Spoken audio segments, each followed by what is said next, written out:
שני האורחים, תסלחו לי רגע, בני ונועם, כי הצטרפו פה למעגל רשימת התפוצה גם חברים שאני לא בטוח שמכירים אותנו, אז כמה מילים עלינו, על Trust Capital. באמת, כמו שאמרת, אורן, אנחנו חברה לניהול עושר, ויש לנו גם Family Office וגם מרכז להשקעות אלטרנטיביות ללקוחות שרוצים רק השקעות אלטרנטיביות, וגם סוג של מרכז להכוונה למנהלי תיקים. אתם יכולים לעקוב אחרינו גם ביוטיוב, מעבר ליוטיוב של גלובלנט גמל, גם לנו יש דף, הדברים מופיעים במקביל, בפייסבוק, באינסטגרם, בלינקדאין, בקיצור, אנחנו בכל מקום. אנחנו כחלק מהחשיפה וההכרה של בתי השקעות כאן בארץ, אנחנו מראיינים גם מנהלי תיקים מובילים בשוק, והיום אני ממש שמח שבני ונועם, בני הוא מנכ"ל מגדל ניהול תיקי השקעות, ונועם מאירוביץ' הוא מנהל השקעות בכיר, ובחברה לניהול תיקים של מגדל. אנחנו מאוד שמחים שאתם מצאתם את הזמן להתארח אצלנו, בני ונועם. בני, אני לא יודע אם אתם מצליחים לראות, אבל הוא מחלים משפעת. בשוק. והוא עם הכוס תה ביד, אז אנחנו נשתדל להיות איתך רכים, בני, היום. תודה שבכל זאת, עם זאת לא ויתרת, ולא השארת אותי לבד עם נועם. סתם, נועם, אני צוחק. לא ויתרתי, אני פה עם כוס תה, אבל לא החלפתי בגדים, אני מתנצל, פשוט קר לי. אז זה למה לא שמתי חולצה מכופתרת, היה בתוכנית לשים חולצה מכופתרת. אוקיי, הכל בסדר. אז באמת, אחת הסיבות שבחרנו באמת לראיין את החבר'ה ממגדל ניהול תיקים, זה באמת, זו אחת החברות מהטופ 10 בארץ של ניהול תיקים. תכף בני יספר קצת יותר על החברה, אבל אני יכול להגיד לכם כמישהו מהצד שאובייקטיבי ורואה את כל החברות, זה בהחלט אחת החברות היותר מעניינות. אתם תכף תשמעו גם את הוויז'ן שלהם לגבי השנה הקרובה, זה גם הזדמנות טובה לעשות סיכומים ותחזיות, וזה בעיקר נועם יוביל, ויש פה, יש למגדל כמה אסטרטגיות מאוד מאוד מעניינות, שאני חושב שהן די נדירות בשוק, והן מאוד רלוונטיות לתקופה הזאת, ואני חושב שכדאי שתכירו אותם. אז יאללה, בני, אתה מעלה את המצגת? כן, אני אעלה את המצגת. אני רק אעשה גילוי נאות, שאני ויוסי מכירים המון המון שנים, ואני לא יודע כמה אנשים יודעים כאן, המצגת, רואים אותה? רואים את אנחנו כל רואים, הפאורפוינט, עכשיו? עדיין. לפתוח את המצגת בצורה מלאה, ואז לעשות Alt-Tab. עשיתי, בואו נראה. יוסי משתף מדם ליבו, הוא כן, למדתי את זה על בשרי. בדרך הקשה. אוקיי. עכשיו רואים? לא. רגע. תסגור את המצגת, כן. תעשה Alt-Tab למצגת הפתוחה. אז שניונת, רגע, אני רק אצא מזה. בינתיים חברים, אנחנו עם צ'אט ו-Q&A, הנה הוא פתוח לכולם. אם למישהו יש שאלות, הערות, רוצה לשאול, רוצה סתם לשוחח עם שאר החברים פה איתנו, אנחנו פתוחים לשאלות גם בזום, גם בפייסבוק, אז ננסה להקפיץ שאלות. מצגת מעולה, נועם, יוסי, בני, הבמה שלכם. טוב, מצוין. אז רואים את המצגת, נכון? עכשיו רואים אותה מצוין. יופי, אז רק גילוי נאות, אני מכיר את יוסי שי לפני המון המון שנים. מי שלא יודע, יוסי היה אחד האנשים הכי חשובים בשוק ההון. הוא ניהל את המחקר, את מערכת הדירוג של בנק הפועלים, וההחלטות שלו בתוך המערכת קבעו פה גורלות, ואין לי ספק שהוא הביא את הידע ואת התבונה ואת היכולות גם לכאן, אז תענוג גדול להיפגש יוסי במתכונת הזו. אז חבר'ה, אני שוב מתנצל, אני טיפה חולה, אבל אני מקווה שאני ככה אשרוד את החצי שעה. רק מה שנקרא, את הוובינר הזה כולנו נזכור. בוודאות כולנו נזכור. כרגע ממש מקטירים את דונלד טראמפ, נשיא ארצות הברית. אירוע בעיניי Game Changer, נועם בטח ירחיב על זה גם ברמת ההשקעות, כי זה קשור למומנטום שנמצא כרגע. אז את הוובינר הזה כולם יזכרו שב-20 לינואר ראיתם בוובינר שהכתירו באותו רגע גם את דונלד טראמפ כנשיא ארצות הברית בפעם השנייה. אז בואו נתחיל קצת עלינו, ממש בכותרות, אני לא אעלה אתכם. אז מגדל למעשה היא חברת החזקות גדולה, שמחזיקה בחברת ביטוח ובית השקעות שנקרא מגדל שוק ההון. אנחנו שתי חברות אחיות, זאת אומרת כל חברה יש לה את היכולות שלה ואת האנשים שלה ואת המחקר שלה ואת מלא השקעות שלה. יש שיתופי פעולה באמצע, בצורה מאוד מסוימת, אני אגע בזה אולי בסוף, אבל באופן עקרוני אנחנו עובדים די לבד מבחינת הפעילות שלנו, ויש לנו את כל היכולות, אני גם אגע בזה בהמשך. מנהלים כמעט 450 מיליארד שקל ברמת הקבוצה, על מגדל שוק ההון, שזה בית ההשקעות של הקבוצה, מנהלים 90 מיליארד שקלים, למעשה יש לנו כמה זרועות, מיד אני אגע בשתי המרכזיות, אני לא אעלה יותר מדי בנושא הזה, אז הזרוע הראשונה היא בעצם היא חברת קרנות ומדדים, כל העולם של המוצרים הפיננסיים, שזה בעצם, אני קורא לזה הלבנים לבניית תיק ההשקעות. כי בסופו של דבר מנהל השקעות טוב, צריך שיהיה לו את היכולת איך הוא בונה את ההשקעות מבחינת המוצרים שיש לו, והרבה פעמים אני אגלה לכם סוד, ואמרתי את זה גם ליוסי, כשאנחנו רוצים ללכת לאיזה אזור מסוים, הרבה פעמים אנחנו עושים דיון פנימי, האם אנחנו גם רוצים להשיק את המוצר הזה כשיהיה לנו אותו לשימוש, כי הוא לא קיים, אנחנו רואים בו ערך, ועשינו את זה לא מעט פעמים. היכולת להיות בבית שאתה יכול לשלב כוחות הוא פשוט אדיר, ואני חושב שזה חלק מהחוזקות שלנו בגזרה הזו.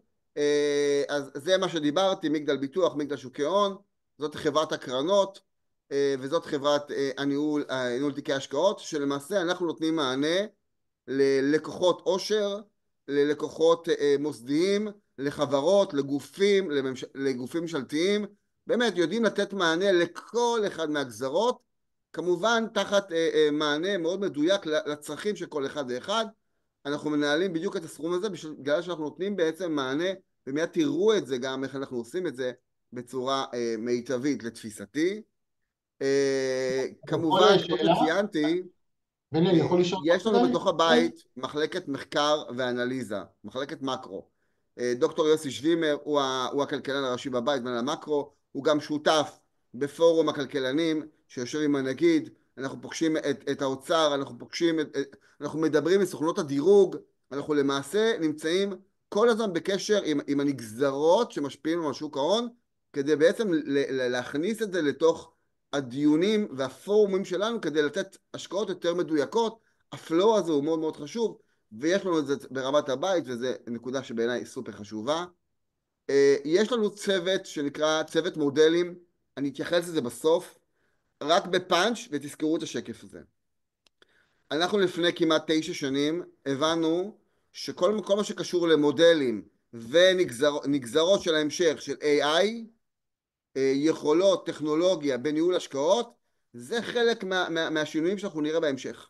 אז יש לנו בבית מחלקת מודלים, שנמצאים שם אנשים שרובם הרבה יותר טכנולוגיים ואנשי הייטק מאשר מנהלי השקעות, וכמובן במקביל יש איתם מנהלי השקעות. השילוב עם טכנולוגיה ברמה מאוד מאוד גבוהה, כולל שרתים ייחודיים לדסק הזה. זאת אומרת, יש שרתים של הקבוצה, ויש שרתים ייחודיים בלבד למודלים ואסטרטגיות.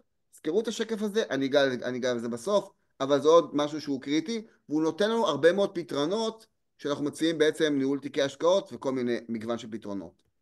זהו, זה החלק הראשון שלי.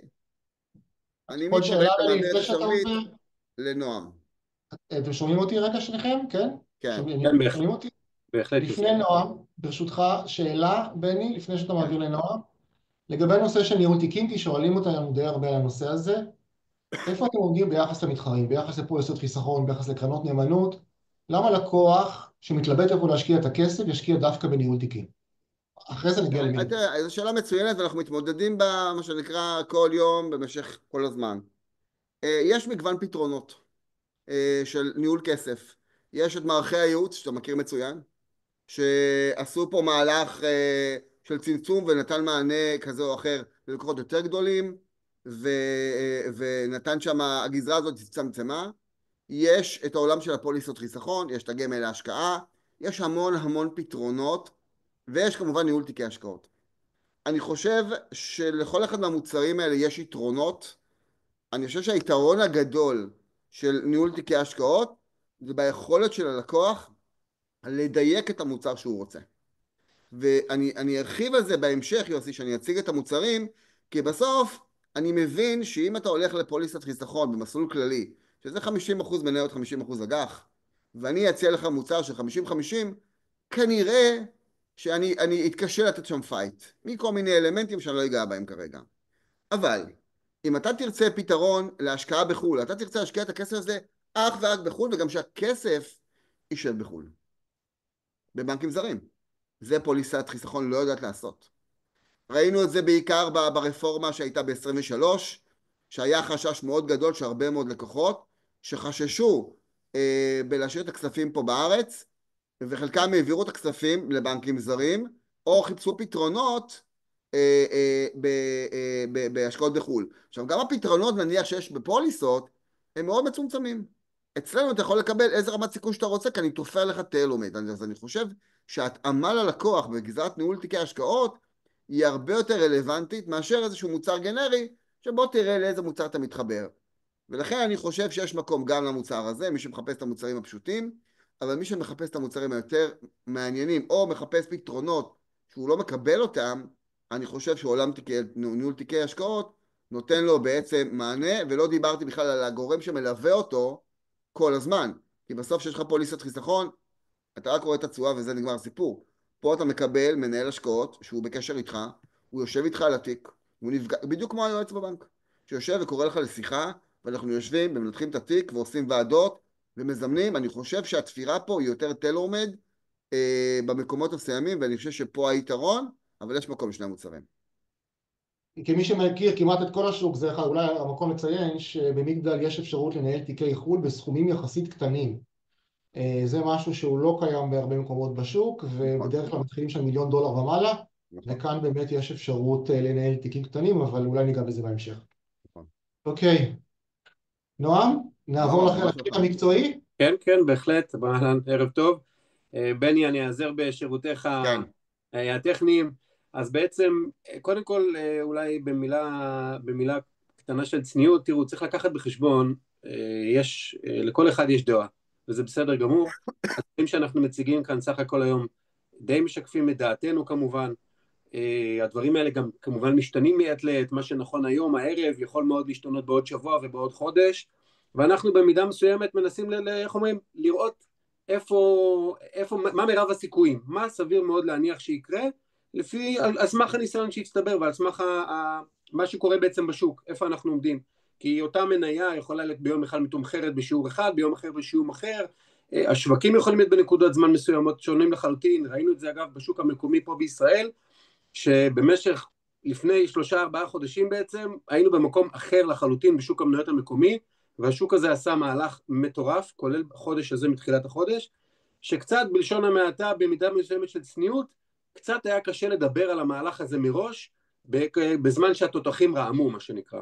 אז זה ככה כאיזושהי הקדמה, ובעצם אנחנו נתייחס היום, לפחות בחלק שלי של המצגת, א', לשתי פרספקטיבות כלליות. אחת זה מה קורה בעצם בעולם, מאיפה באנו ולאן כנראה אנחנו הולכים, והשנייה היא קצת להתייחס כמובן לשוק המקומי שלנו, שהוא קצת בסיטואציה, איך אומרים, נקרא לזה ככה, נקודת מפנה.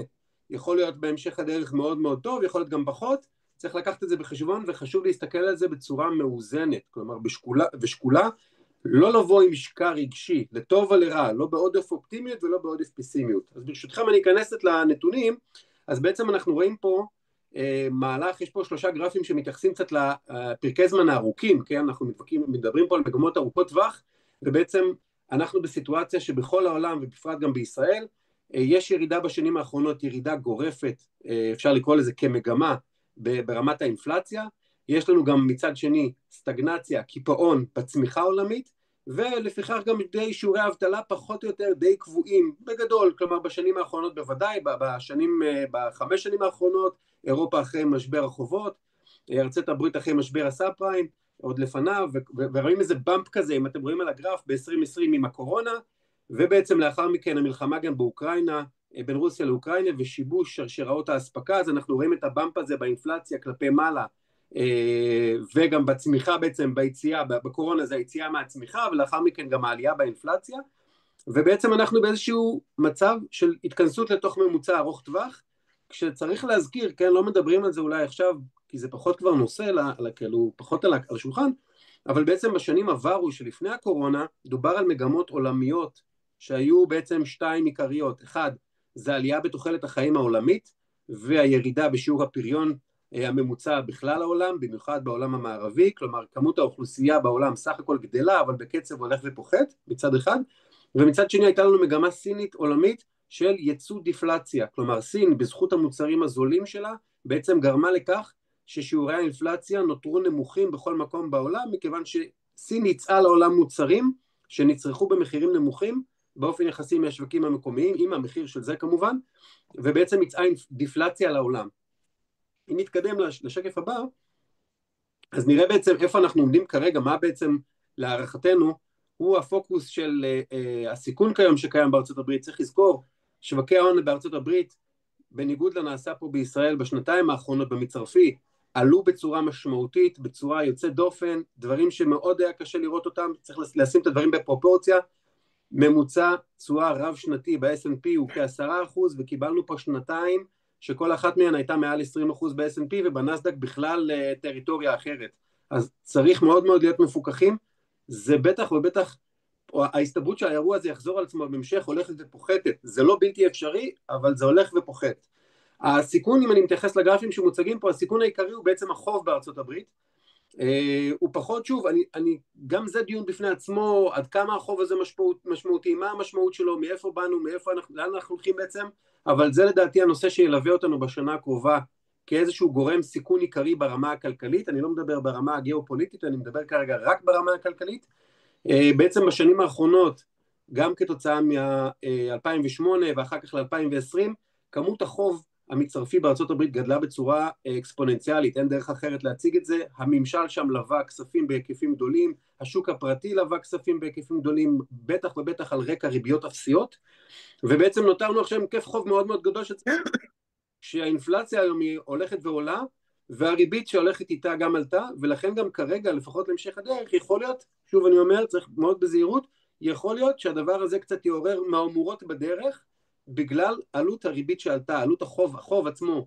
אותו חוב, אבל הריבית עליו הלכה ועלתה. לסבר את האוזן, הגענו מארצות הברית בצורות של אג"ח ל10 שנים, שהיו באזור 0.5%, הגיעו כבר בתחתית, היום אנחנו מדברים על צורות אג"ח ל10 שנים בארצות הברית של 4.6, כלומר שתבינו את הדרמה פה, המספרים האחוזים הם מאוד מאוד נשמע כאילו קטנים, הכל חד ספרתי, אבל המשמעותיות הן דרמטיות. מה בעצם אנחנו רואים לתוך 2020? נועם, אפשר שאלה? בוודאי, בשמחה. איך אתם רואים את הצורות באמת באג"ח לארצות הברית ל10 שנים? זה יכול להגיע ל5 חזרה? תראה, ברמת העיקרון, ברמת השוק, הכל יכול לקרות. never say never. אני לא חושב שזה משהו שמישהו יכול להגיד בבטחה, ובמידה, שוב, אני נוגע לעניין הצניעות, לא יקרה. יכול לקרות בהחלט. אני מעריך אבל שאם זה יקרה, לאור האלטרנטיבות שעומדות היום בפני משקיעים, 5% תשואה נומינלית או 4-8, המספרים האלה קשה לי לדבוק במספר המדויק כמובן, כי זה כוחות שוק, אבל בהחלט יכולה להיות השקעה מעניינת להמשך הדרך, כמשהו שהוא בטוח. תשמע, בסופו של יום אג"ח אמריקאי, עם כל הכבוד, עדיין נחשב כאחד הנכסים הבטוחים בעולם, על אף החובות הגדול של ארצות הברית. מה שנקרא, אם ארצות הברית לא תשלם את החוב שלה, אז כנראה שגם החוב של מדינת ישראל לצורך העניין, משל מדינות אחרות, כנראה שווה קצת פחות. אז אני אומר, בהינתן... אנחנו חושבים כמוכם, כן. לא, הכל בסדר. אתה יודע, איינשטיין תמיד, אני משתמש במשפט שאיינשטיין אמר פעם, שלא יודע מה היה במלחמת העולם השלישית, אבל ברביעית בטוח ילחמו במקלות ואבנים. אז אם אתה חושב שילחמו במקלות ואבנים, מה זה משנה מצאות האג"ח הרי? אבל אם אתה מאמין שזה לא יקרה, אז כנראה שהאזורים האלה מתחילים כבר להיות מעניינים. אנחנו לאט לאט בתיקי חול, זה קצת אולי סוטה מהנושא, אבל לאט לאט מתחילים להזיז מה שנקרא את החיילים על הלוח בכיוון הזה, זה מתחיל להיראות מעניין, בטח לאור התרחיש שמוצג מולנו, שבעצם ככל הנראה לתוך 2025 האינפלציה גם בארץ וגם בחול הולכת ומתכנסת לתוך יעדי הבנקים המרכזיים. לסבר את האוזן, יעדי הבנק המרכזי בכלכלות מפותחות הם בין אינפלציה של 1%-3% בשנה, כל מספר באמצע הוא מספר בסך הכל במרכאות בריא, ולשם זה נראה שזה מתכנס, גם בארץ וגם בחול, ולכן תרחיש כזה יאפשר להוריד את הריביות עוד בהמשך הדרך. שוב, תלוי יום, תלוי שעה, לפני חודש חשבו הורדות ריבית בקצב X, עכשיו חושבים הורדות בקצב Y, יכול להשתנות בפרקי זמן קצרים מאוד, חשוב להבין את המגמה הכללית. אז בתרחיש כזה בעצם של אינפלציה שבשליטה, ובריבית שהולכת ויורדת, אנחנו לא רואים סיבה להניח כרגע שתהיה פגיעה או איזושהי השפעה שלילית על שוק המניות, להפך, בגדול, ככלל, ריבית בתוואי יורד הוא רוח גבית לשוק המניות. אני לא יודע בדיוק את האחוז, כן, מה יהיה, כמה S&P יעלה או אם יעלה, אבל ברמת העיקרון צריך להבין אלה מרב הסיכויים. אם נתקדם... רגע, ברשותך, בני, אתה יכול לחזור רגע אחורה, כי בעצם, חבר'ה, שמדובר פה על תרחיש בסיס, זה התרחיש המרכזי שמגדל כרגע מתבססת עליו, כן? שימו לב, צמיחה של 10-13% ברווחי החברות של ה-S&P 500, כי יש המון שאלות כל הזמן, מה הערכות לגבי S&P 500, אז שוב, כמו שאתה אומר, נועם, אי אפשר להבטיח שום דבר, אבל זה התרחיש המרכזי שלכם כרגע, המשך צמיחה ב-S&P 500. אז נכון מאוד, רק חשוב להבין, רק לסבר את האוזן מהבחינה הזאת, במונחי היום-יום, למי שפחות בנרבוי, איך אומרים, מתמצא ברזי הכלכלה, מצאתי איש ברחוב שהגובה שלו 1.90 מטר, האם זה אומר שכל כלל בני אדם הם 1.90 מטר? לא, סביר להניח שהם מתכנסים לקראת הממוצע שהוא באזור 1.78 מטר, עדיין אני יכול למצוא בן אדם באופן אקראי שהוא 1.90 מטר, ולכן התרחיש המוביל, תרחיש הבסיס, הוא מתייחס לאדם בממוצע שגובהו 1.78 מטר, ברור שכמובן שנמצא סטיות מהממוצע, זה טבעה של כל התפלגות נורמלית. אם נתקדם קדימה, נחזור למצגת, אז בעצם אנחנו מדברים על סיטואציה שבה המכסים האלה שכרגע טראמפ מאיים בהם, או מנסה ככה קצת להפעיל לחצים על שותפות הסחר של ארצות הברית, בין אם ברמה היבשתית ובין אם ברמה החוץ יבשתית, אז בעצם בהנחה שהסיטואציה הזו לא קורית, אז בעצם יכול מאוד להיות שהאינפלציה מאיתה באופן הדרגתי, ואז אנחנו מדברים בדיוק על העניין הזה, שבעצם ככל שהריבית תירד בצורה משמעותית יותר, הצמיחה ברווחי החברות ב-S&P 500 תהיה משמעותית יותר, כמובן יש פה מהטעם הפשוט, רק כדי לסבר את האוזן לגבי הקשר הוא באמצעות חוב, כל חברה עסקית מגייסת חוב בשוק, יש מעט מאוד חברות שלא מגייסות חוב, וכשעלות החוב הולכת ופוחתת, יש בעצם מתוך התזרים שלה, היא צריכה להחזיר פחות כסף בעצם לבעלי החוב שלה, ונשאר לה יותר כסף לדברים אחרים, להעסיק עובדים, לרכוש ציוד, לחלק דיבידנדים, לעשות פעולות שבעצם משפרות את מצבם של בעלי המניות. בתרחיש שבו הריבית בעצם יורדת בקצב מהיר יותר, ואולי גם התשואות תרדנה בקצב מהיר יותר, אז עלות שירות החוב של החברות קטנה, וזה מביא לצמיחה גבוהה יותר ברווחי החברות, וכמובן יש לנו את התרחיש הפסימי, שבו בשקף הבא, שבעצם אנחנו מקבלים סיטואציה שבו יש העלאת מכסים לכיוון, אני לא יודע אם כפי שהובטח או כפי שננקב במספרים, אבל בצורה משמעותית, וההשלכות של זה מבחינת אינפלציה, מבחינת ריבית, בעצם זה סוג של אחורנית, אחור הפנה. המכסים האלה בסופו של יום אולי ברמה הטקטית הם אולי טובים, ברמה האסטרטגית מכסים זה דבר שהוא לא טוב לשוק, הטעם הפשוט שהם לא טובים לשוק בכלל, מכיוון שהם יוצרים, יש להם כמובן גם יתרונות כמובן, אבל בגדול מכסים מקטינים יעילות בשווקים. אם אני כיצרן אמריקאי נאלץ לרכוש את הסחורה שלי במקום מסין בדולר וחצי, העלות שלי לייצור המוצר, לאותו מוצר עלתה. אם העלות שלי עלתה, אני חייב לגלגל את המחיר הזה במוקדם במאוחר הלאה לצרכנים שלי, אני מעלה אותם, מגלגל את המחיר הלאה לצרכנים שלי, אני מקטין את אפשרויות הצריכה שלהם, אנחנו חווים את זה היום בעצמנו פה בישראל, אם אנחנו ניגע בזה קצת, בהמשך, עם הצעדים הממשלתיים, הצעדים שהממשלה עושה, במישרין ובעקיפין, מקטינים פה את יכולת הצריכה, עם אותו שכר נומינלי, יותר כסף הולך למיסים, אז פחות נשאר בשביל ללכת לסופר, בסופו של יום, אני בכוונה מפשט את זה, אבל בכדי להמחיש את העניין. עוד נושא שעלה פה קצת בשנה החולפת, לדעתי פחות, אני קצת אתייחס אליו, הוא רלוונטי, מכיוון שהוא עלה דווקא בשנה החולפת, ב-2024. ב-2024 נוצר פער מאוד מאוד משמעותי, בביצועי הביג 7, מגניפיסנט 7, איך שתקראו לזה שם, זה היה בהתחלה מג 5, זה אחר כך הלך להיות ביג 7, המניות האלה עלו בצורה מטאורית, הרבה מעל ומעבר לממוצע הכללי של שאר מניות המדד ה-S&P, והתמחור שלהם היום הוא בלשון המעטה מפולפל, אפשר לדון יותר, פחות, אבל אלה כוחות השוק וזה מה שהשוק קובע, אין פה ניסים ונפלאות, אין פה נסתרות, כולם רואים את התמחור וכולם יודעים שהוא יקר, אפשר לראות את זה בצורה שלילית ואפשר לראות את זה בצורה חיובית, אני בשנה החולפת בחרתי דווקא בצד החיובי, והצד החיובי הוא שזה מה שמובילתי גם בשנה הבאה, זה שככל הנראה זה איזשהו סוג של כרית ביטחון, למה? כי 493 מניות האחרות שאינן נסחרות במחירים מפולפלים, נסחרות סך הכל לכל הדעות המקצועיות בתמחור נוח. כלומר, אם אנחנו עושים איזשהו פירוק של המניות, יש מספיק מניות במדד ה-S&P האמריקאי, שהן לא בשיא כל הזמנים, והן לא מתומחרות בעודף, ולא מתומחרות עם איזושהי פוטנציאל צמיחה אינסופי, שאולי יגיע ואולי לא, ולכן במקרה של ירידות במניות האלה, הן יכולות לשמש כרית ביטחון, מכיוון שתהיה איזושהי סוג של הסתה פנימית של הכסף, של המשקיעים, ממניות יקרות למניות זולות יותר, מה שקצת יצמצם את התנודתיות של המדד. נתקדם ברשותך בני.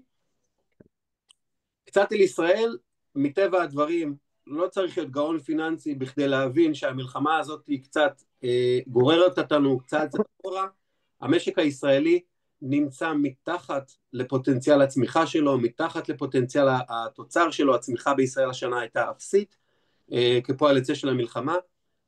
זה לא ביכולת שלנו, לא שלי, לא שלכם, זה לא במרבית האנשים, מה שנקרא, אין לנו יכולת להשפיע על המצב. אבל בהינתן שזה אכן המצב, אפשר להבין את זה, ודווקא אולי יש מקום פה לאופטימיות, אני אתייחס את זה קצת בהמשך, מה אנחנו רואים פה בעצם על חצי הכוס המלאה שאנחנו מנסים לראות. נתייחס גם, נעבור בשקפים הבאים, בני ברשותך, בדיוק. אז בעצם אם אנחנו מסתכלים על הסיטואציה הזאת, אז אנחנו מדברים על צמיחה אפסית בתוצר של 1% השנה, 2025 כאיזשהו אפקט של יציאה מהמלחמה, אני אתייחס את זה בעוד טיפה בהרחבה.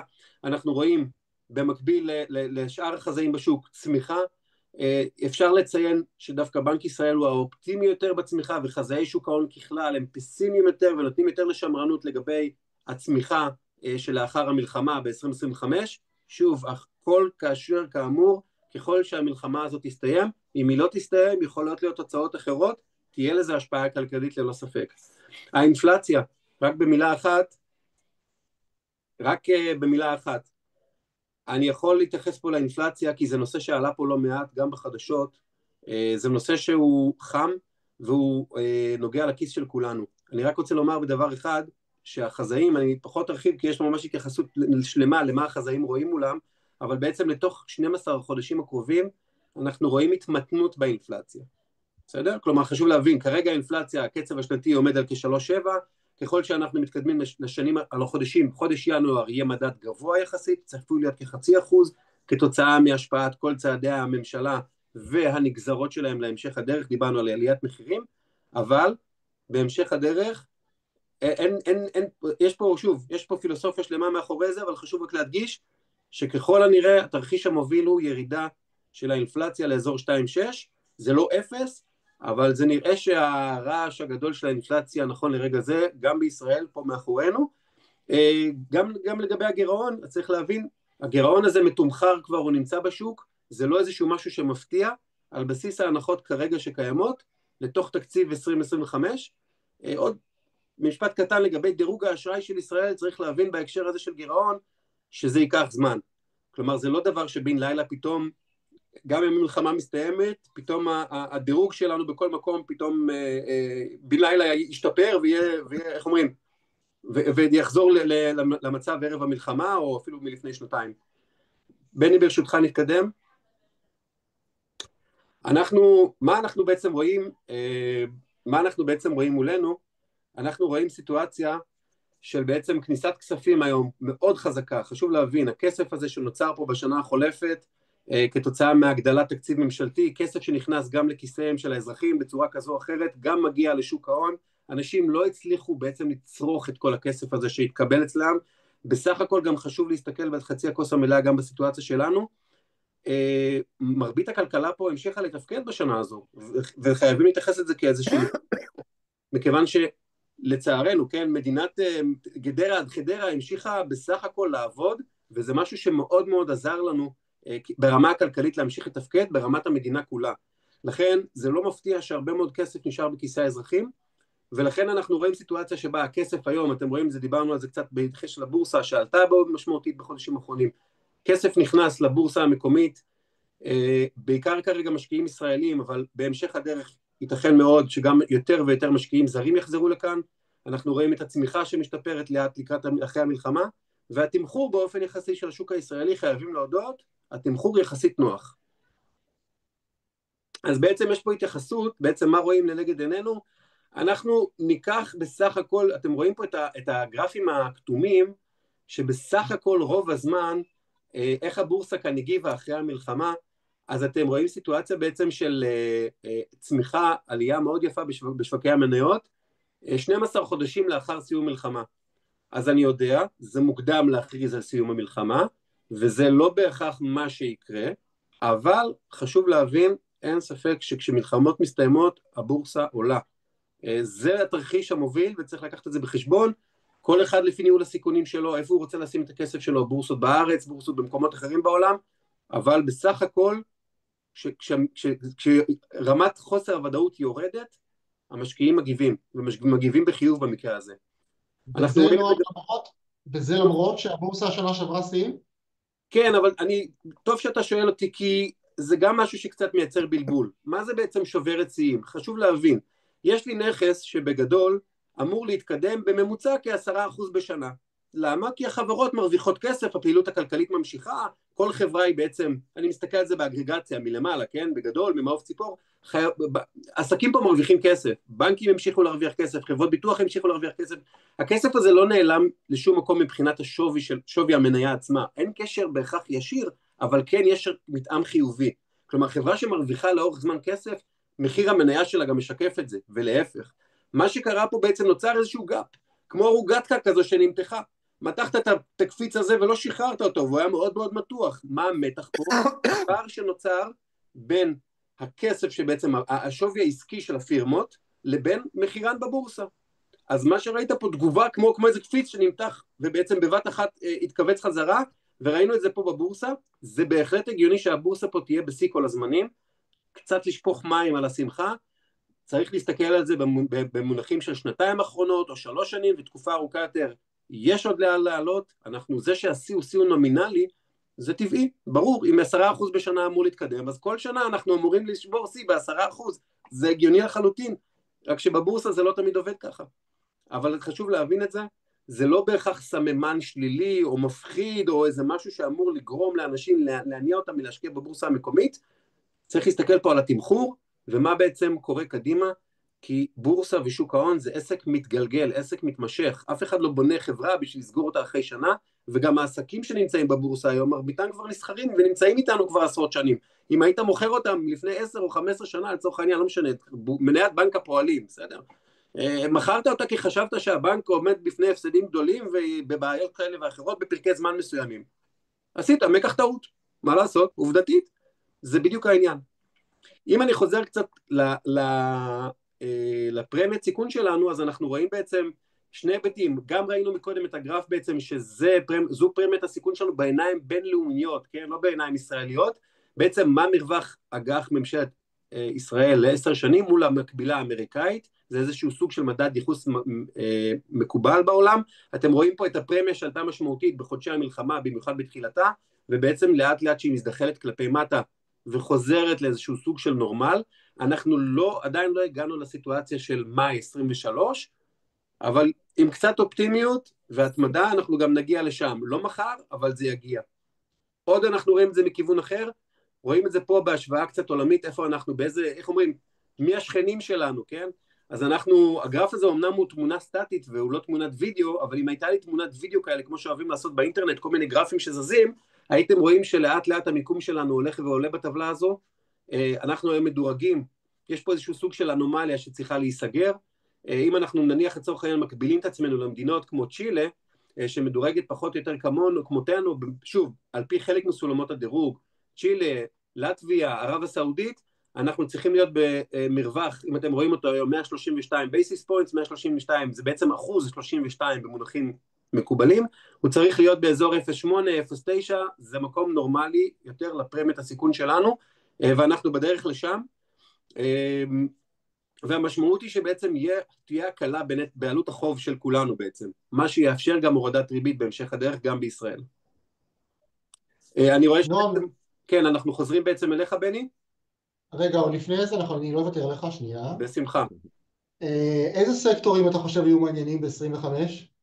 מעולה, אז תראה, אנחנו פה בישראל, מבחינת מה שאנחנו רואים כרגע נגד עינינו, בגדול אני חושב שבסך הכל הבורסה היום בישראל די מעניינת, להתייחס לזה בצורה, ואני אומר את זה בתור בן אדם סקפטי, אז אני חושב שזו התייחסות די אובייקטיבית לעניין הזה, בתור אחד שדוגל באופן אישי בפיזור ובהשקעות גלובליות, אז אני בהחלט חושב שהבורסה בישראל פה היום, על אף העליות, עודנה מעניינת להשקעה. אנחנו באופן ספציפי יותר שמים דגש היום, בפרט בישראל, על מניות הבנקים ועל מניות שותפויות הגז, כסלים, יותר מאשר כנכס בודד. קשה לי יותר להגיד בהכרח מבנק זה או בנק אחר טוב יותר השנה, אנחנו מעדיפים את זה כסל. כנ"ל לגבי שותפויות הגז והנפט. זה סך הכל כביזנס, משהו שהוא ברמה העסקית, יש שיקולים אחרים שהם לא עסקיים, אבל ברמה העסקית רואים פה פוטנציאל מאוד גדול עם הגדלת זכויות הייצוא, ובעצם הקדמה של תזרימי מזומנים שהיו אמורים להתקבל מתישהו בעתיד, אם הגז היה מופק לפי הקצב המקורי שלו, בעצם רק לשוק המקומי, או על פי הנתחים לשוק המקומי. אז אלה סקטורים שאנחנו חושבים שמעניינים פה בארץ. כמובן ללא שום קשר, טכנולוגיה פה צומח מהר, גם בשוק הישראלי וגם בשוק האמריקאי. לא הייתי מספיד את הסקטורים האלה, לא בארץ ולא בחול. בחול, בארצות הברית, עד לא מזמן שמנו דגש יותר על סקטור הפיננסים. זו פוזיציה שעבדה לא רע בכלל בשנה החולפת. פיננסים הכוונה ענפי הבנקאות שם. זה שוק אחר לחלוטין משוק הבנקאות המקומית, לא ניתן לדבר על הדברים האלה, על אף ששניהם זה בנקים, לא ניתן לדבר, לא ייכנס לזה, אבל לא ניתן באמת בנשימה אחת לדבר על שניהם, זה לא אפיקים מקבילים.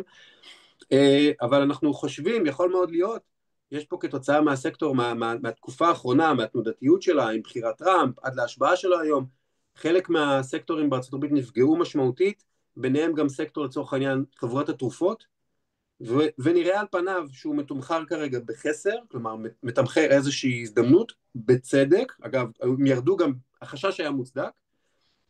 יש שם חברות ספציפיות שמתומחרות יותר ביוקר, פחות ביוקר, אבל ברמת העיקרון כסקטור זה יכול להיות מעניין. חשוב רק להבין, סקטור הרפואה לא יצמח, חברות שם לא צומחות כמו NVIDIA, זה לא משהו שיכפיל את השווי שלו, צריך לתאם ציפיות, מה שנקרא. זה לא משהו שיכפיל את השווי שלו, גם בתנאים של הצלחה מסחררת. אז צריך לקחת את הדברים בפרופורציה. מעניין מאוד. זה ביוטיוב, אנחנו שנה הבאה נשמע את זה ונראה אם צדקת. תודה, נועם. בשמחה.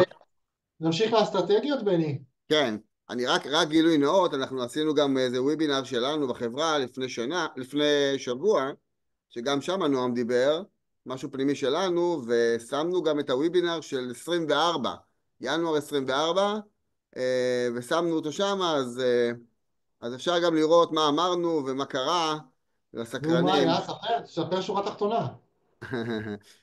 לא, באמת די היינו בכיוונים המרכזיים, זאת אומרת, היה חשש מאוד גדול ב-24, האם נראה פה עוד ריצה מאוד חזקה של השווקים בחול, וישראל עד כמה היא מעניינת או לא, וממש דיברנו על זה, אז אני לא אגנוב לכם את זה מופיע, מי שרוצה, תיכנסו. אז אני רוצה שנייה ברשותכם, אחרי שנועם באמת דיבר, ונועם תודה רבה, ואולי זה מתחבר לשאלה שיוסי שאל אותי, לגבי איך אנחנו מתמודדים עם עולם, עם תחרות, כי יש שם הרבה מאוד פתרונות של ניהול כסף. אז אני חושב שאולי נשים איזשהו פאנץ' ראשוני. אנחנו במגדל מאוד מאמינים שאנחנו צריכים לייצר כל מיני מודלים שהם יכולים להיות מעניינים עבור הלקוחות. מיד אני אציג חלק מהדברים, זאת אומרת, להבדיל מעולמות של תיק 30-70, שגם את זה יש כמובן, אבל אנחנו בעצם בנינו כל מיני מודלים, ומיד אני אציג אותם, שזה בעצם הקו המרכזי שלנו במצגת. אז אני אתחיל ברשותכם במוצר הראשוני, באמת המוצר שהכי מגייס, יצאנו כבר למעלה מ8 חודשים כמעט, מדובר על תיק השקעות שנקרא דיפנס. המוצר בעצם, אני אסביר מה זה אומר, זה בעצם מוצר שמגן עליך כנגד ירידות, מיד אני אסביר איך זה עובד, ואתה יכול ליהנות מפוטנציאל העליות. למעשה מדובר פה בסטרקצ'ר.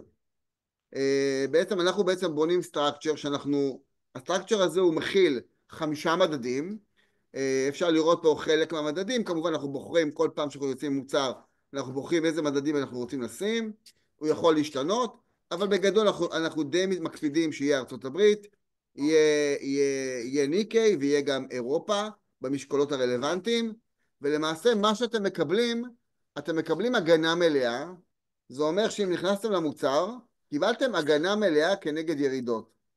זאת אומרת, אתם לא יכולים להפסיד אם השוק יורד, אבל אתם יכולים ליהנות מכל העליות שהמוצר יודע לתת, בהתאם למנגנון של המוצר, ומיד אני גם ארחיב. הרעיון המרכזי הוא, והחשוב, זה שהמוצר הזה יש לו דדליין, יש לו תאריך שבו אנחנו אומרים, מתי אתה מקבל את התנאים האלה? בדרך כלל זה 3 שנים. זאת אומרת, ברגע שאתה נכנס למוצר, אתה יודע שיש תאריך יעד, שבתאריך היעד הזה, אתה אמור לקבל בעצם את המבנה, את המוצר עצמו, כמובן כפוף למה שעשו המדדים. זה בעצם אחד המוצרים הראשונים, אחד המוצרים המעניינים שאנחנו בעצם השקנו, ויש עליו הרבה מאוד הסברים. אז כמובן מי שירצה לקבל מידע כזה או אחר, אז יוסי, כמובן אנחנו נעשה את הדברים, כי בגדול זה מוצר שמיועד זה מוצר שמיועד לקשירים סלש ניצאים, אבל מכיוון שאנחנו יודעים לגלגל אותו, כי אנחנו משנים פה את התנאים, אז אנחנו בעצם יודעים לייצר מהמוצר הזה בעצם שיש לי כל הזמן מוצר מעניין, כי אני באמת משנה את התמחור של המוצר, את המדדים, את המשקולות, את תאריך התפוגה,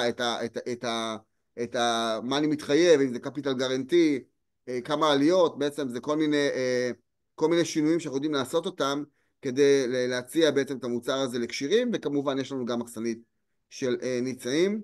זה המוצר הראשון. וזה מוצר אגב שאחרי 2 הרבה מאוד מהלקוחות מצאו בו עניין, כי למעשה אחרי 2 יש להם חשש למה יעשה השוק, ולכן צריך להכיר את המוצר הזה. מה כן באותיות הקטנות? המוצר הזה למעשה הוא לא מחלק את הדיבידנד. זה אומר שאנחנו מקבלים את התשואה של המדד ללא הדיבידנד. רק לסבר את האוזן, הדיבידנד ב-S&P 500 יושב על 1.3, 1.4, באירופה הוא יושב על אזור 2 ומשהו, בהתאם למשקל, זאת אומרת, תשואת הדיבידנד לא נכנסת, ו2, יש פה סיכון מנפיק. מה זה סיכון מנפיק? זה אומר שאנחנו את המוצר הזה בונים עם בנקים בחול. זה יכול להיות JP, גולדמן, BNP, Citi, בנקים מאוד מאוד מאוד בכירים, כאשר בעצם הוא מתחייב לי עבור המוצר. הוא רוצה לומר שאם חס וחלילה הוא לא עומד בהתחייבות שלו, יש פה סיכון. עכשיו, מה ההסתברות שבנק JP או Citi יפשוט את הרגל ב3 שנים? שכל אחד ישים את המספר שלו. אבל צריך להבין שיש פה סיכון מנפיק. למעשה אנחנו מחזיקים בהתחייבות של הבנק שהוא נותן לי את התמחור הזה. אז זה בגדול המוצר. בסך הכל אני יכול להגיד לכם, הוא מוצר סופר מעניין, יש לו ביקוש רב אצלנו בחברה, כפתרון באמת לתקופה מאוד מאתגרת זו. יש לנו מוצרים נוספים, תיק שנקרא תיק קרנות גידור. רק ככה לסבר את האוזן, הרשות לניירות ערך במרץ 23 אפשרה בעצם לחברות להנפיק קרנות גידור מתושקפות. זה היה חלום הרטוב, בטח יוסי יכול לזכור כמה רצינו את זה בזמנו, ולמעשה היום, אתה היום יכול לקבל קרן גידור מתושקפת, שהרשות מפקחת עליה, להבדיל מקרנות גידור שאין להם תשקיף. התחייבות של איזשהו, כמובן איזשהו אדמיניסטרטור, יחד עם רואה חשבון, שהכל בסדר, אני לא אומר שזה רע, אבל יש הבדל בין קרן גידור מתושקפת, שהרשות מפקחת עליה, לבין קרן אחרת שבעצם הרשות לא מפקחת. אז אנחנו לעולם הזה נכנסנו ביתר סט. אנחנו בעצם אנחנו נפקנו בעצם 5 קרנות שמשקיעות במגוון פתרונות, גם אג"חים, קוקואים של בנקים בארצות הברית, נקובת דולר, שורט לונג, ועוד כל מיני מוצרים מעניינים שאני משלב אותם בתיק ההשקעות. זאת אומרת, אנחנו בעצם בונים לכם תיק השקעות שבעצם בנוי ממרכב של קרנות גידור, מאסטרטגיות שונות, שבעיניי מי שמחפש לטבל את תיק השקעות, אני אומר את זה עוד פעם, זה לא תיק ראשון, למי שיש לו הכסף הראשון, זה לא התיק שאתי ממליץ עליו. זה צריך להגיע שאני רוצה לטבל את תיק השקעות שלי. וזה מוצר בעיניים שלי שהוא מאוד מעניין, ועוד פאנץ' מעניין, הנכסים שם הם לא גדולים, הם קטנים כרגע, יש יתרון לקרוטן, ו2, רוב הקרנות גידור היום הם על השוק הישראלי. וכפי שנועם ציין, וזה מה שאנחנו גם חושבים, אני חושב שהשוק הישראלי מעניין.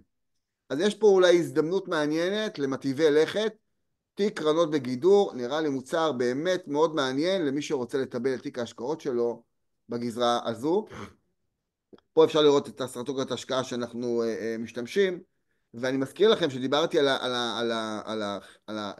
יש לנו מחלקת מודלים, שמחלקת מודלים בעצם היא זו שמתכללת הקרנות גידור. כל הקרנות גידור פה, רובם, לא כולם, רובם מנוהלות דרך מודלים. אני אתן לכם דוגמה, יש לנו קרן אחת שבעצם אנחנו סורקים את כל החברות ב-S&P 500, את הדוחות הכספיים שלהם, את כל החברות פה בישראל מ-1980. הכל נמצא אצלנו בדאטה. ואנחנו מהדאטה הזה יודעים לייצר כל מיני תובנות שמספרות לנו את הסיפור, אם זה ברמת המניה או ברמת הענף, ויש לנו גם שיתוף פעולה עם אוניברסיטאות גם בארץ וגם בחו"ל, שהם מקבלים את הדאטה ומחפשים לנו קורולציה. זה מדעי המחשב. חבר'ה של מדעי המחשב שעשינו איתם גם שיתוף פעולה, אין להם מושג שמדובר במניות, הם רואים מספרים ומחפשים קורולציה, אותנו זה מעניין כי אנחנו יודעים מה זה המספרים האלה. אז זה מודל, כמו שאמרתי לכם, אנחנו מקדמים אותו, אנחנו מאמינים שהתחום הזה ימשיך ויתפתח, בטח אחרי שגם נועם ציין כל הסיפור של טכנולוגיה ובינה מלאכותית, אנחנו חושבים שיש פה עניין מאוד מעניין, ואין צל ספק שאנחנו נפגוש את ניהול ההשקעות גם בעולמות האלה. ומי שלא ייכנס לשם, לדעתי מפספס. הוא פשוט מפספס. אני אמשיך. יש לנו מודלים של תיקי אג"ח לפדיון, ונועם מתייחס לזה לגבי האג"ח של 10 years של ארצות הברית, לאיזה מספרים הוא הגיע. תחשבו שהיום אני יודע לייצר לכם תיק עם תשואה רק של אג"ח ממשלתי, בוא נגיד אם אני מטבל אותו גם עם קונצרני, אני יודע להגיע לרמות של באזור ה-5.7 תשואה לפדיון, דרך שילוב של אג"חים וקונצרנים, ממשלתי וקונצרני, ולמעשה אני מקבע לכם את התשואה. זאת אומרת, גם נראה הורדת הריבית, ברגע שנכנסנו למוצר, כל עוד אין סיכון אשראי, אתם קיבלתם את התשואה הגבוהה כרגע. ואני מזכיר לכם שה-10 years הגיע גם לאזור ה-3.7, והוא גם נגע, אני זוכר, נועם, דייק אותי, אני זוכר שהוא גם נגע כמעט ב5. בשנה שעברה, אולי מתישהו. אני כן זוכר שהוא נגע ב5. אני פשוט לא מול הגרף כרגע, אתה מדבר? אבל בוא נגיד, 4.8 זה מספיק גבוה בשביל... המג"ח האמריקאי ל10 שנים כבר נגע כמעט ב5, ואז היה את כל הסיפור הזה של, בחור הזה, ביל אקמן, שיצא, הוא זה שכן, כי הרי כולם ראו וכולם פחדו, והיה הראשון שאיך אומרים, דפק על השולחן ואמר ב5, זה קנייה, הוא רואה התמתנות של הנתונים וכיוצא בזה, וזה הופך את קנייה חזקה, ובעצם מאותו רגע זה יצר איזשהו סוג של כדור שלג, שבעצם התשואות ירדו בצורה משמעותית, וכבר הספיקה שוב פעם לעלות חזרה כרגע, לנקודה שאנחנו נמצאים בה היום. עכשיו, זה בעצם פתרון ללקוחות סולידיים, שרוצים לשבת על אג"חים בדירוגים גבוהים, ליהנות מתשואה, שהריבית תמשיך לרדת, הם מקבלים את התשואה, הם רק צריכים לחכות לפדיון, זה לא מתנהג ליניארי, זה נכון, אבל הם רק מקבלים את הפדיון, ואני חושב שיש פה מגוון מאוד מעניין למי שמחפש פתרון של תיקי אג"ח לפדיון, גם דולרים וגם ישראלים. יש לנו גם תיקי טכנולוגיות, שזה גם סיפור מאוד מאוד מעניין. אנחנו למעשה, אנחנו היינו בין הראשונים שזיהינו את המגמה בטכנולוגיה ב-2018, בעצם בנינו מגוון סקטורים שונים. סיפרתי לכם שיש לנו יכולת לייצר מוצרים בקבוצה של הבית. אנחנו בעצם יצאנו עם מגוון פתרונות של מוצרים שיכולים לעזור לנו בניהול השקעות. יצאנו פה עם מגוון סקטורים ותתי סקטורים בטכנולוגיה, וזה מוצר שהיה מאוד מאוד מעניין. הוא מתאים למטיבי לכת, כמו שב-21 הוא עלה מאוד חזק, ב-22 הוא ירד, אבל ב-23 ו-24 הוא גם עלה בצורה מאוד מאוד חזקה.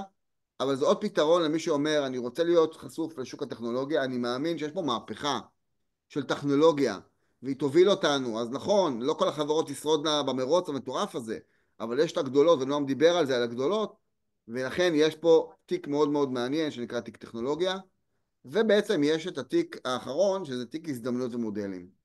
בתיק הזדמנויות ומודלים זה בעצם אותם זרים שאמרתי לכם, שאנחנו יודעים היום לבנות, כיוון שאנחנו מנהלים היום קרנות ומוצרים בצורה של מודלים, אנחנו בעצם, יש לנו מודל שמשקיע באותם מוצרים, כי אני בעצם משקיע בתוך המודל עצמו. היתרון של לנהל את זה בתוך קרן, אני אומר לך את זה בצורה הכי הגונה, יש לזה יתרון מיסוי, ויש לזה יתרון של עמלות קנייה ומחירה. זה הדבר המרכזי. כמובן, צריך להסתכל על דמי ניהול הכוללים, אני מבין את זה, זה בסדר, אבל בסוף בסוף בסוף, הרעיון שאתה מנהל קרן שבפנים אתה מנהל את הפוזיציות, הוא יתרון עצום כדי למקסם תשואה, וזה מה שמעניין אותנו, ולכן יש פה גם תיקי הזדמנויות ומודלים שמשתמשים בידע שסיפרתי לכם, מאותו צוות שהצגתי לכם פה, שנותן בעצם את המענה בגזרה שלנו כאן, שזה צוות שלם של אנשי הייטק, ממש אנשי הייטק שבונים את המודלים ועושים, וצוות נוסף של מחקר, שבעצם עושה שימוש בכל הדאטה, כדי להוציא תובנות השקעה בגזרה הזו.